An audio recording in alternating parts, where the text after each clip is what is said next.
Bien, bonjour à tous les cinquièmes, je suis content de vous retrouver, vous me manquez déjà un petit peu, j'espère que vous allez bien.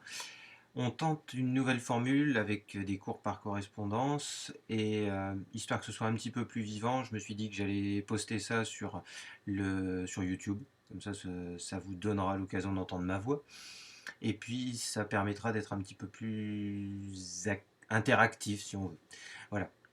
Le premier travail que je vous ai donné, histoire de ne pas trop vous perturber, il porte sur Chihiro, qu'on a déjà un petit peu étudié en classe, et ça nous permet de faire le lien. Voilà. Je vous ai dit de vous rendre sur Internet, de taper l'adresse qui était donnée dans Pronote, et vous arriviez sur le site du livrescolaire.fr, normalement à cette page-ci. D'accord. Découvrir le voyage de Chihiro. Alors, je vous fais une petite visite guidée pour que vous ne soyez pas perdu. Ici, vous avez normalement la partie leçon et ici la partie complément. Dans la partie complément, vous avez normalement accès à la bande-annonce du film. D'accord. Donc, vous pouvez revoir cette bande-annonce. Attention, elle est un peu différente de la version qu'on avait vue en cours de français. Donc, vous avez le son complément, et si on descend, on redécouvre Miyazaki, qu'on commence à connaître. On a une petite introduction dans laquelle on vous explique que la famille de Chihiro déménage, mais ça vous le saviez.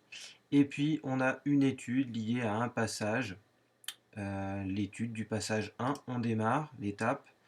Et normalement ici, eh bien, vous avez la possibilité de travailler donc sur une série de questions que vous avez faites, j'espère.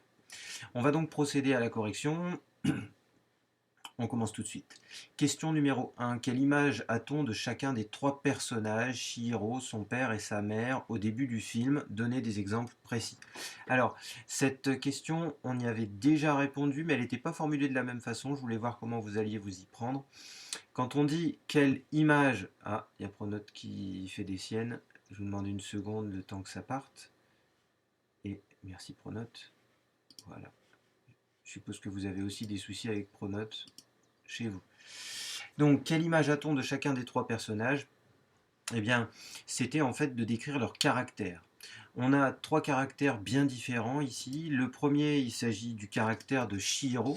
Chihiro, c'est une petite fille ordinaire, de notre époque. Elle a l'air plutôt timide, peureuse, et en même temps têtue et capricieuse. Elle boude, visiblement, elle n'est pas contente de déménager. Sa mère, elle est plutôt centrée sur elle-même, elle est assez sèche, elle semble habituée au comportement capricieux de sa fille, et elle lui répond, oui, donc d'une manière assez sèche. Son père, lui, ça a l'air d'être un rigolo, hein. C'est un homme sûr de lui, il a l'air d'avoir l'habitude de diriger, c'est lui qui conduit, c'est lui qui prend les décisions, il est au volant, et il décide de s'enfoncer dans la forêt, ce qui n'est pas forcément la meilleure idée du monde, mais en tout cas, ça révèle une chose sur lui, il est plutôt téméraire, il ne réfléchit pas trop avant d'agir. D'ailleurs, sa femme, sèchement aussi, lui fait remarquer, et c'est toujours lui qui les met dans l'embarras. Voilà, il conduit brutalement, à toute vitesse, et Chihiro, vraiment, ne ressemble à aucun de ses parents. C'est un personnage à part. On passe à à la question suivante, pardon. Question numéro 2. Pourquoi se retrouve-t-il au milieu de la forêt? Eh bien, le père a décidé de prendre un raccourci, vous l'avez compris, et il traverse cette forêt et se retrouve directement à la question 3. Quel lieu symbolique permet de passer du monde réel au monde imaginaire? Il se retrouve eh bien, face à un tunnel. Un tunnel ici, dans un mur rouge qui a l'air assez ancien. On va se rendre compte que c'est pas si ancien que ça. Et ce passage par le tunnel, symboliquement, il nous montre que on passe d'un monde qui est réel à un monde imaginaire. C'est pas nouveau. Si on remonte au Moyen Âge, eh bien déjà au Moyen Âge, il y a des endroits qui sont magiques, des endroits qui sont des passages. Alors ça n'est pas la même chose qu'aujourd'hui, ces endroits ils ont évolué, mais entre autres au Moyen Âge par exemple, l'un des lieux de passage de prédilection c'est le pont et la forêt. Voilà. Le pont, pourquoi? Parce qu'il passe sur l'eau. Les gens au Moyen Âge ont peur de l'eau et ils ne savent pas nager pour la plupart. Le pont, c'est un passage. Et la forêt, encore une fois, parce qu'au Moyen Âge, elle n'est pas sécurisée. C'est pas la forêt dans laquelle on va se promener pour le plaisir. C'est une forêt qui est sauvage. Et ici, on retrouve un petit peu ça, hein. On a la forêt, la nature, un des thèmes de Miyazaki. Dans cette nature, on trouve des sortes de divinités, hein, vous les avez vues ici, et puis un peu plus tôt. Elle montre que ce lieu, eh bien, il est un peu hanté par des esprits. Voilà. On crée déjà les conditions d'un univers fantastique. En fait, il y a plein d'indices. C'est ce que vous devez réussir à faire dans vos textes, c'est réussir à placer des indices avant que l'on passe directement dans le monde imaginaire. On passe donc dans ce monde imaginaire par le tunnel et je reviens aux questions. Dans quel lieu la famille de Chihiro se retrouve-t-elle? Qu'a-t-il d'étrange? Alors, il y a plusieurs lieux successifs en fait, hein. Juste après le tunnel, il se retrouve dans une sorte de gare qui a l'air abandonnée. Et à la sortie, eh bien, ils arrivent dans une prairie, oui, une vallée assez vaste. Alors, on remarque que Chihiro ne veut pas y aller, hein. À chaque fois, elle refuse, elle dit non, non, je ne veux pas y aller, on ne devrait pas, on ne devrait pas. Elle est toujours réticente en fait. Elle y va à reculons. C'est le contraire d'Alice. Alice, elle ne réfléchit pas avant de foncer. Chihiro, elle est timorée. Timorée, ça veut dire qu'elle a peur. Donc, elle est poussée ici par le vent. Je ne sais pas si vous vous souvenez de cette scène, mais elle est poussée par le vent, comme si le vent lui disait, allez, avance, comme s'il y avait quelque chose qui l'a poussée à aller vers l'aventure.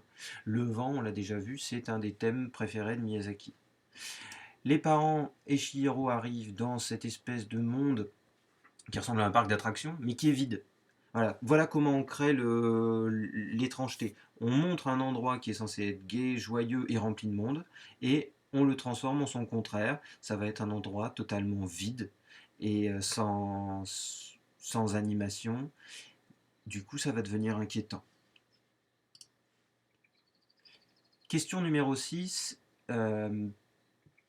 Question numéro 5. Que ressent Chihiro à ce moment-là? Justifiez votre réponse. Ses parents réagissent-ils de la même façon? Alors, quand ils arrivent en ville, les parents se jettent sur la nourriture. C'est une des autres particularités de cette ville. Elle est vide, mais elle a l'air remplie de nourriture fraîche, pas très ragoûtante, hein. Je pense que parmi vous, il n'y en a pas beaucoup qui auraient eu envie de se jeter là-dessus. Mais visiblement, les parents de Chihiro ne sont pas aussi regardants. Ils se jettent dessus sans réfléchir. Et Chihiro, elle éprouve vraiment de la peur. On le voit sur son visage. Elle est tendue, elle trépigne, elle chouine un petit peu aussi. Elle a peur. Elle ne veut pas avancer.